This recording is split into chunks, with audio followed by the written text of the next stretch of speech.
ABS-CBN News Headquarters, Corina Sanchez, Julius Babaw, kasama ang mga patrol ng bayan, bantay ng mamamayan. Ito ang TV Patrol! Dinubog muli ang Taiwanese idol na si Jerry Yan sa ikalawang araw ng kanyang pagbisita sa Maynila.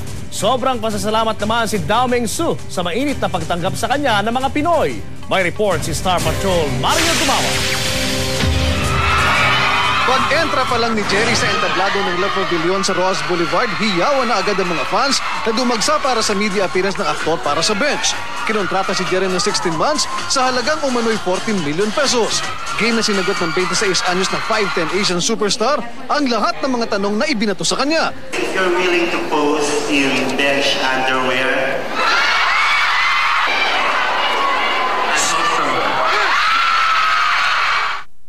Natuwa din si Jerry sa anay pambihirang oportunidad na makilala si Ate Glo at mga special children sa Malacanang kahapon.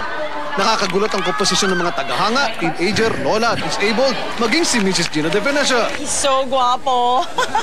Yes, I'm happy to see him. I'm ready to die! Dito na rin iginiit ni Jerry na buo pa rin ang samahan ng F4. Nagpasalamat din siya sa fenomenal na pagtangkilik ng mga Pinoy na matutunghayan muli sa Happy 50 TV concert.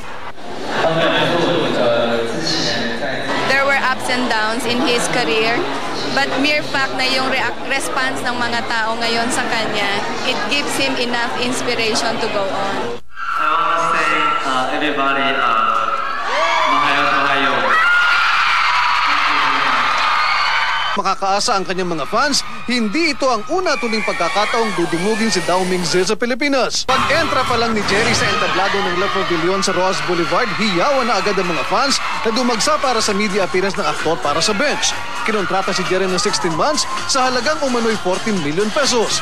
Game na sinagot ng 26 anyos na 5'10 Asian superstar ang lahat ng mga tanong na ibinato sa kanya. If you're willing to pose in bench underwear,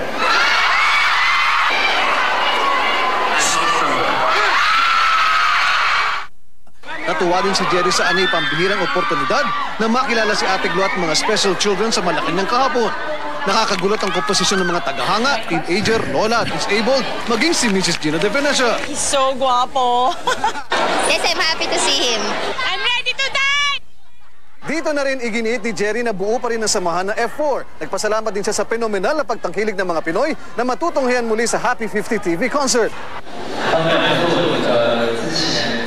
There were ups and downs in his career, but mere fact na yung response ng mga tao ngayon sa kanya, it gives him enough inspiration to go on. I want to say everybody, mahayo. Makakaasa ang kanyang mga fans, hindi ito ang una tuling pagkakataong dudumugin si Dao Mingsu sa Pilipinas. Pag-entra pa lang ni Jerry sa entablado ng La Pavilion sa Roas Boulevard, hiyawan na agad ang mga fans na dumagsa para sa media appearance ng aktor para sa bench. Kinontrata si Jerry ng 16 months sa halagang umano'y 14 million pesos. Game na sinagot ng 26 anyos na 5'10 Asian superstar